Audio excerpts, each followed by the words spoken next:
చలో అందరికీ శనార్థులలో hit stop సమర్పించు మాస్ మలన ముచ్చట్లు పాడుపై సంగీత మొబైల్స్లోకి స్వాగతం వచ్చేసి మీ నర్స్ కాక ఇక అరుచుకుందాం రారుళ్ళు అయ్యాల్టి మోక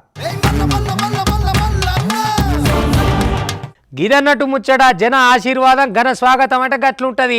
చంద్రబాబు నాయుడే ఏపీ రాష్ట్రానికి ముఖ్యమంత్రి కావాలని ఏపీ జనమంతా ఎప్పుడైతే తలుచుకున్నారో అప్పుడే ఆయన విజయం ఖరారైంది. ఇక అయింది కానీ ఆయన మొత్తంగా హడావుళ్ళు వెనుకట్లెక్కనే అధికారులు మన ఉంటుంది కదా ఆర్భాటాలు హంగులు అవి చేస్తారు కదా. జనం నన్ను సీదా కలవాలి కదనే, జనాన్ని కలవకుండా మనం ఎందుకు అని చెప్పి ఇట్లాంటి ఏర్పాట్లు ఈ పై పెచ్చులు అన్నీ తీసేయి.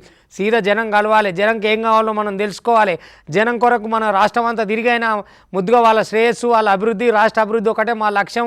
అందుకనే జనం ఆశీర్వదించిన పాలన ఇది అని చెప్పి గట్టిగా చెప్పుకొచ్చిండు. ఇక అట్నే ఇవాళ ఏపీ మొత్తం ఇక ఒక్కటే పారి చుట్టుకొచ్చింది అనుకో రాదురి. ఏ ఏపీలో ఏ గుడికి పోవాలి, ఏ ఏరియాకు పోవాలి, ఏ జనాన్ని కలవాలి అనే ముచ్చడం మీదకెళ్ళి ఇక గట్టిగానే అయినది. మొత్తం మీద ఇలా చంద్రబాబు నాయుడు పర్యటన ఎట్టు సాగింది అనేది ఒక్కపారి చూసేద్దాం. ఏదున్నా ఏపీ జనం వాళ్ళ లెక్కేందో వాళ్ళ తరీకేందో చూపించరు. అదివరకున్న ముఖ్యమంత్రుడు అయంకాల రానిచ్చినాడు జనాన్ని, సామాన్యును నన్ను కలవనిచ్చినాడు. ఇక చూడు చంద్రబాబు నాయుడు అంటే ఎట్లుంటుందో కథ. ఇది కదా ప్రజానాయకుడి పర్యటన అంటే, గిట్లుంటది కదా ప్రజానాయకుడు పర్యటన అంటే. ఇక మొన్నటిదాకా ఒక ఆయనుండేనమ్మా, పర్యటన పెట్టుకొని వస్తే చాలు చుట్టూ పరదాలు ఉండాలా, ఏడికాడికి ఆంక్షలు పెట్టాలా, దుఃఖంలు బంద్ పెట్టిపియాలా, చెట్లను నరికేపియాలా, ఎవ్వరు ఎటు అవ్వద్దు, ఎక్కడి నుంచి ఎవరు ఎటు రావద్దు. ఇక సావు బతుకులలో ఉన్నా సరే నాకు పట్టదన్నట్టు ఉండేగాయన ఎవరు జగ్గులు. ఇక మరి చూడుండ్రి ఎట్లున్నదో చంద్రన్న ముచ్చట. ముఖ్యమంత్రిగా చంద్రబాబు బాధ్యతలు చేపట్టినాక తొలత తిరుమలలో పర్యటించిండు. ప్రమాణ స్వీకారం చేసినాకట శ్రీవారి ఆశీస్సులు తీసుకున్నాడులా. ఇక చంద్రబాబు పర్యటన సందర్భంగా ఎక్కడ కూడా హడావిడి కనబడలేదు. మాజీ సీఎం ఉండే కదా జగ్గులు, ఇక గట్టినట్లే అధికారులు ఇప్పుడు కూడా పరదాలు కట్టిండ్రు. ఇక ఈ పరదాలు ఎందుకు తీసేయాలా అని చెప్పి ఎమ్మటనే చంద్రబాబు ఆదేశించిండు. నన్ను కలిసేతందుకు వచ్చిన సామాన్య జనాలు నేతలతోటి నేను తప్పకుండా మాట్లాడాలా, నాలా బాధ సాధలు తెలుసుకోవాలా, నా మీద నమ్మకంతో గెలిపించుకున్నప్పుడు నేను అలా కన్ని చేసి పెట్టాలని చెప్పి వాళ్ళతోటి ఆప్యాయంగా మాట్లాడిండులా. ఇక ఆయన పర్యటనలా అనవసరపు ఆంక్షలు పెట్టద్దని మొత్తానికైతే చెప్పుకొచ్చిండు. చూడుండ్రి ఎట్లున్నదో.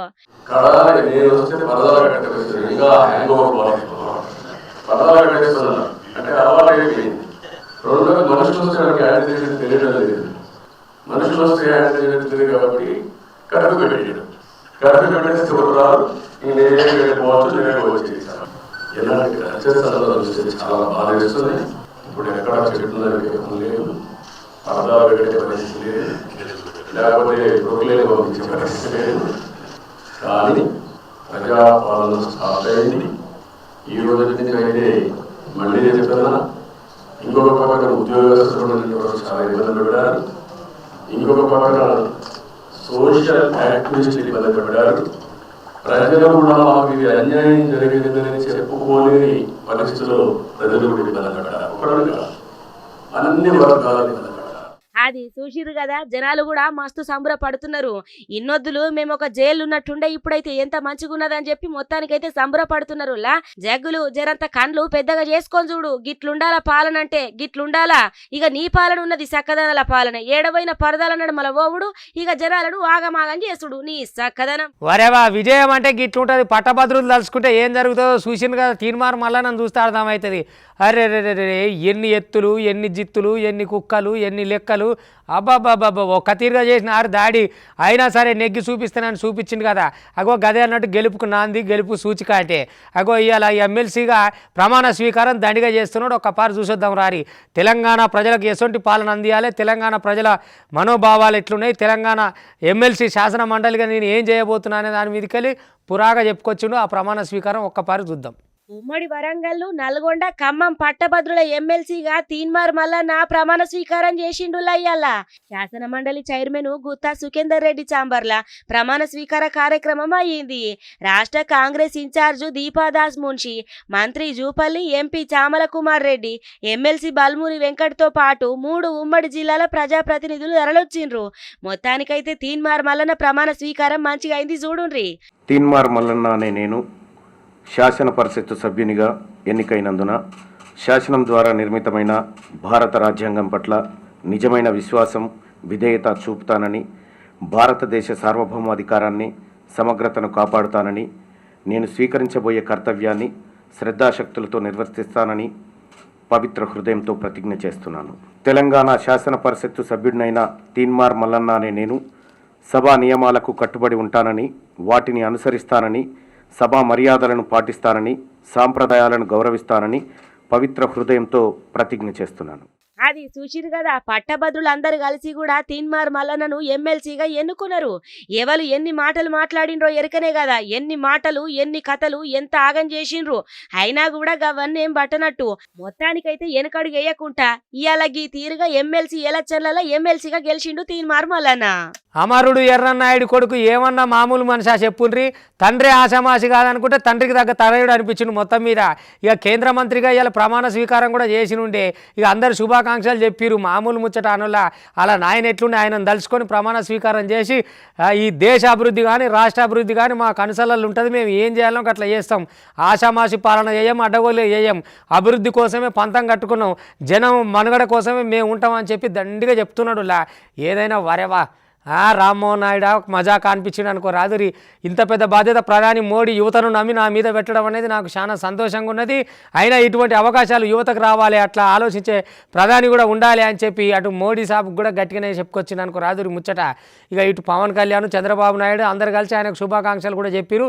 ఒక్కపారి కళ్ళ సంబురంగు నీ పండుగను చూసొద్దాం రారి. వారెవ్వా, తండ్రే అంటే తండ్రిని మించిన తనయుడు అని అనిపించుకుంటున్నాడు కదనులా. మొత్తానికైతే మంత్రి రామ్మోహన్ నాయుడు సామాన్యుడికి విమానాయనం అందుబాటులోకి తీసుకొచ్చుడే నా లక్ష్యం అని చెప్పి ఇక ఈ తీరుగా మాట్లాడుకొచ్చిండు.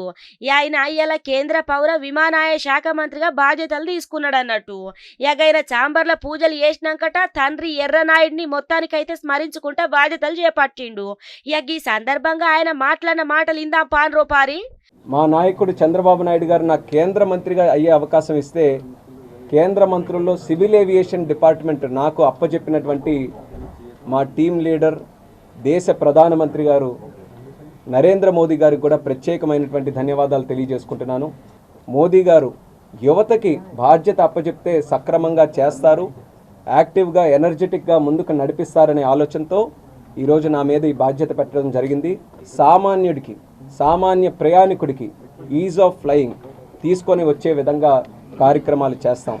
ఈజ్ ఆఫ్ ఫ్లయింగ్లో సేఫ్టీ ఉండాలి, కంఫర్ట్ ఉండాలి, కన్వీనియన్స్ ఉండాలి. వాళ్ళకి ఎప్పుడైనా సరే ఎటువంటి సమస్య వస్తే సరైనటువంటి రిడ్రెసల్ మెకానిజం కూడా మన ప్రభుత్వం నుంచి డిపార్ట్మెంట్ నుంచి ఉండే విధంగా ఈజ్ ఆఫ్ ఫ్లయింగ్ మీద మేము దృష్టి పెడతామని కూడా ఈ సందర్భంగా తెలియజేసుకుంటున్నాను. అది ఇన్నారు కదనుల్లా, గదన్నట్టు ముచ్చట. నాది చిన్న వయసు అయినా గాని మోడీ పెద్ద బాధ్యతలు అప్పచెప్పిరు నాకు. గవన్నీ పక్కాగా చూసుకోవాలి కదా. యువతకు ప్రధాని ఎంత ప్రాధాన్యం ఇస్తున్నారన్నది దీన్ని బట్టే అర్థమవుతున్నది. మనం కూడా అర్థం చేసుకోవచ్చు. ఇక గందు గురించే మొత్తానికైతే ఆయన నా మీద పెట్టుకున్న నమ్మకాన్ని నేను ఎప్పటికీ ఒమ్ము చెయ్య అని మాట్లాడి ఇక ఈ సందర్భంగానే సీఎం నారా చంద్రబాబు నాయుడు, పవన్ కళ్యాణ్, లోకేష్ లకు ధన్యవాదాలు తెలుపుకొచ్చిండులా. ఇక నన్ను మూడోసారి ఎన్నుకున్న శ్రీకాకుళం జనాలకు ఎప్పటికీ రుణపడి ఉంటా అని మాట్లాడిండు. మొత్తం మీద ఇక మారారా, ఇక మీరు మారారు. ఇక శరం తప్పిన చెత్త ఊరాబాయి మొత్తం అంటే ఈ గాలిపంక పార్టీ వాళ్ళకి అయితే ఇప్పటికైనా బుద్ధి వచ్చేటట్లేదు. ఏమయ్యా వాళ్ళు గెలిచిరు, వాళ్ళ సంబరాలు ఏవో వాళ్ళు చేసుకుంటారు, వాళ్ళ మీదకి దాడికి పోవుడు, మళ్ళీ ఇటు నెత్తులు వల కొట్టుకున్నాడు. ఏమిటికయా ఇది ఇకారం తప్పిన ముచ్చట. కాకపోతే ఉన్నకాడికి తోకమైనా కోసిరు జనం. ఇక మరి ఉన్న సందాలు మీ సందాలు మీరు ఉండాలి కానీ మళ్ళీ తెలుగుదేశం కార్యకర్తల మీదకి పోవుడు, వాళ్ళ మీద దాడులు చేసుడు, వాళ్ళ మీద దౌర్జన్యాలు చేసుడు ఇంకా ఏమి నడుస్తుందని తాత ఇక ఆగురు రేపటి నుంచి తెలుస్తుంది కథ. ఓ ఉరుకులాట ఉత్తశాట అని జరణ నిమ్మలంగా లేదు కదా. మీ సకాదనం ఏందో మీరు చూసుకునే దానికి ఆడ జనం ఇచ్చిన తీర్పును చూసి చప్పుడు కాట మీ పని ఏందో మీరు చేసుకుంటే మళ్ళీ వీళ్ళ మీదకి పోవుడు ఎందుకే అని లొలుకున్న మారేదు. వాళ్ళ నాయకుడు గెలిచినాక సంబరాలు చేసుకుంటారు, చేసుకోవద్దని అడ్డం పడుకుంటా. ఈడ బాంబులు కాల్చొద్దు, ఆడ తోకలు పెట్టొద్దు, ఈకలు పెట్టొద్దు అంటే ఎట్లా ఊకుంటారు? ఏం ఒక మాపులు ఊకుంటే కింద పడిపోతురా మీరు? అంత కావాల్సుకొని ఎందుకయ్యో లొల్లు అని అక్కడ జనం కూడా అనుకుంటున్నారు ముచ్చట చూసి.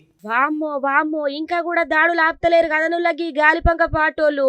ఏ గండన మోపైనరో గాని ప్రాణాలు తీస్తందుకు కొట్టేతందుకు దేనికి కూడా వెనకాడతలేరు కదా. అనంతసాగరం మండలం శంకరనగరం ఊర్ల పంక పాటోళ్లకు టీడీపీ వర్గీయులకు నడుమ పెద్ద జవడమే అయింది. నారా చంద్రబాబు నాయుడు ముఖ్యమంత్రిగా ప్రమాణ స్వీకారం చేసిన సందర్భంగా టీడీపీ శ్రేణులు ఊర్లలో సంబరాలు చేసుకున్నారట. ఇక అది జీర్ణించుకోలేక గాలిపంక పాటోళ్ళు ఏం చేసిండ్రో ఎరికే నావుల్లా ఇష్టం వచ్చినట్టు టీడీపీ శ్రేణుల మీద మరణాయుధాలతోటి దాడికి పాల్పడ్డరు. చేసిండ్రు. ఇక చూడుండ్రి ఎట్లున్నదో అక్కడ గట్లుంటది అన్నట్టు గాలిపంక పాటోల తీరు.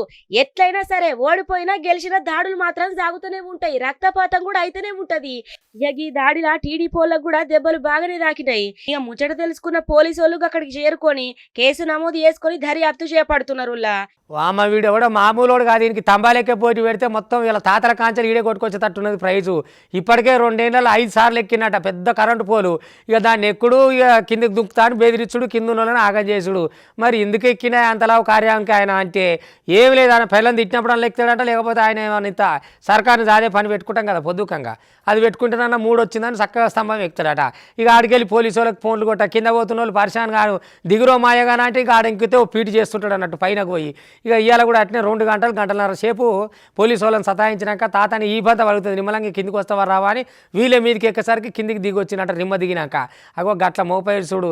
మరి ఇటువంటి సాహసం ఏమన్నా క్రీడలలో పోయి చేస్తేంద్రా, ఆయన ప్రైజ్ అన్న వస్తుంది, నువ్వన్నా నీ భార్యన మంచిగా బతారు, ఊగనే బజార్లో పోవడం తంబాలు ఎక్కి వచ్చిపోతాను పరిశాన్ చేసుడు ఎందుకో ఏమో. మొత్తం మీద వీధులు మనగాళ్ళు బాగానే ఉంటారు ఇటువంటి వాళ్ళు. చూసినారులా ఎంత మీదికెక్కిండో. సైదాబాదు సింగరేణి కాలనీలుండే మోహన్ బాబు అనేటైన మందు దాగిన మత్తుల శంకేశ్వర్ బజార్ సౌరస్తా కాడున్న హైటెన్షన్ విద్యుత్ స్తంభం ఎక్కి ఆగమాగం చేసిండు అనుకో రాదు రిజర్ అంతసేపు. ఇక అక్కడ ఉన్నోళ్ళు అందరూ కూడా చూసి చుట్టుపక్కల విద్యుత్ అధికారులకు ఫోన్ చేసి చెప్పిర్రట, సారు గీనెవల గిట్ల స్తంభం ఎక్కిండు, మీదుండి ఆగమాగం చేస్తుండని చెప్పేవాటికల్లే. ఇక మొత్తానికైతే వాళ్ళు కూడా వచ్చిండ్రు కానీ మోహన్ బాబు స్తంభం మీదనే కూర్చొని సిగరెట్ ఎరిగించుకుంటూ అందరిని కూడా భయానికి గురి చేసిండు. గంటన్నర దాకా పోలీసు వాళ్ళకు కూడా సుక్కలు చూపెట్టిండులా. ఆఖరి కత్తే ఎంత బతింలో అన్న దిగలేడు. ఇక పోలీసు వాళ్ళే చూసి స్తంభం మీదకి ఎక్కి సముదాయించి కిందికి దించిండ్రు. ఇక ఇది కొత్త కాదట నుల్లా, 2 సంవత్సరాలలోనే ఇది 5వ సారట. 5 సార్లు కూడా గిట్లనే స్తంభం ఎక్కిండట. మరి ఎందుకు ఊకుక గిట్ల స్తంభం ఎక్కుతాడంటే పెండ్లం తిట్టినా లేకపోతే ఈయనకు కోపం వచ్చినా ఇక గిసొంటి పనులే చేస్తాడట. ఇక పోలీసు వాళ్ళకు కూడా బాగానే ఎరకైనట్టున్నది, ఇక అలే చెప్పుకొస్తున్నారు. అది గదన్నట్టు ముచ్చట. అలిగి పెండ్లము ఇంట్లోకేం చెల్లిపోయిందట. ఇక కోపం వచ్చి గిట్ల స్తంభం ఎక్కి అందరు నాగమాగం చేసిండు. ఇక మరి ఎప్పుడు మంచిగానే ఉన్నది గాని కాలు జారి కింద పడితే ఏం కావాలా, గింత అన్నాలం ఉంటదా? తాగిన మత్తులో ఏం చేస్తారో అర్థం కాకుండా చేస్తారు, పొయ్యి మీద సోయి లేకుండా. ఎడమోపైతారో ఏందో పోరి భూమి మీద ఇలా దందలు పాడైపోను. ఆఖరికి ముసలిముడి గోలు తినే జరదలు కూడా కల్తీ చేస్తారు, మీ కల్తీ పాడైపోను మిమ్మల్ని పెట్టిరాను అనేమో ఆ కొన్నోళ్ళంతా అనబట్టి లొలిక్కున వారెదురు. ఇంకా జరదలే ఉంటుంది పాడవుతుంది, అది కూడా నకిలీ చేస్తే ఇక ఇంకేమో తాగే పాల కాంచెలు నీళ్ళ కాంచెలు అన్నీ నకలేనా, ఆఖరికి వేసుకునే అడవైన జరదలు కూడా నకిలేనా. మీ దందలు బొందలు అవ్వను ఎంతకాని చెప్పి ఆష్టకు వస్తుంది ఈ కల్తీ సమాజం, ఎటుపోతుందో ఏం కాతో కానీ ఏం అడిగేటట్లేదు, ఏం తినేటట్లేదు. మళ్ళీ మీదికెళ్ళి కల్తీ మొత్తం మన నెత్తిలు వేస్తారు. ఆఖరికి ముసలోళ్ళు వేసుకునే జరద కూడా నానులే వీళ్ళు ఆగం పాడైపోను, జరద కూడా నకిలీ చేస్తురట. ఇక అది తింటేనే కష్టం అంటే మళ్ళీ ఇక అది తిన్నోళ్ళు ఎట్లుంటారు చెప్పురి. అగో గిదే కథ. వామ్మో ఇలా దందాలు బొందల పోను కదా. ఆఖరికతే గీ జరదాలతోటి కూడా దందాలు మొదలు పెడుతున్నారు. నకిలీ జరదాలు తయారు చేసుకుంటా వీటిని అమ్ముకుంటా జనాల పానలతోటి శలగాటం ఆడుతున్నారనే చెప్పాలా. అసలైతే గిసొంటి జరదాలు పాన్ పరాకులు తినద్దనే చెప్పుకొస్తారు కదా. ఇక మళ్ళా గండ్ల కూడా నకిలీ దందా మొదలు పెట్టి నకిలీ అమ్ముతున్నారంటే గీలని ఏమనాలా చెప్పుర్రి. రంగారెడ్డి జిల్లా రాచకొండ కమిషనరేట్ పరిధిలున్న బాలాపూర్ పోలీస్ స్టేషన్ పరిధిలా గిట్ల నకిలీ జరదా తయారు చేస్తున్నారట నుల్లా. గీ నకిలీ జరదా తయారు చేస్తున్న కేంద్రం మీద మహేశ్వరం ఎస్ఓటి పోలీసులు దాడి చేసిర్రు. ఇక పోలీసులు చెప్పుకొచ్చిన వివరాల ప్రకారం చార్మినార్ల నివాసం ఉండే సయ్యద్ ఇర్ఫాను కొన్నొద్దుల కాంచెల్లి ఇక గక్కనే ఓ జాగల జరదా తయారీ కేంద్రాన్ని నడిపిస్తున్నాడట. ఇక ఈ ముచ్చట మొత్తానికైతే అధికారుల కాడికి పోయింది. ఏందని చెప్పి మహేశ్వరం ఎస్ఓటి పోలీసులు జరదా తయారీ కేంద్రం మీద దాడి చేసిరట, 3గురిని పట్టుకున్నారట నుల్లా. ఇక అక్కడ సామాను అదోటి ఇదోటి దానికి సంబంధించినవి ఉంటాయి కదా, ఇక అవన్నీ తీసుకొని దగ్గర పెట్టుకున్నారు చూడుండ్రి. అసలే గిసొంటి తినద్దని చెప్పుకొస్తారు, గంట గిసొంటి నకిలీ కూడా తయారు చేస్తున్నారట. ఇక భద్రంగా ఉండాలా ఏందో ఏమో పోర్రి. ఇక ముసలి ముడుగోలు తింటారు కదా, ఊకేనే తాపకింత దౌడకేసుకుంటారు కదా. అసలు తింటేనే పానం ఖరాబ్ అవుతుందంటే గండ్ల కూడా నకిలీ తయారైతున్నదట. ఇక ఇప్పటికేలా కొంచెం భద్రంగా ఉండుండ్రి. గసొంటి పాన్ పరాకులు గిసొంటి జరదాలు తినుడు బంద్ పెట్టుకోండ్రి. ఇక గివన్నట్టు వాటి హిట్ స్టాప్ సమర్పించు మాస్ మల్లన్న ముచ్చట్లు పాడుపై సంగీత మొబైల్స్ చూస్తూనే ఉండరు. మళ్ళీ రేపు ఇది వరదాకా మీ టీవీ5 ఈ కుట్ట.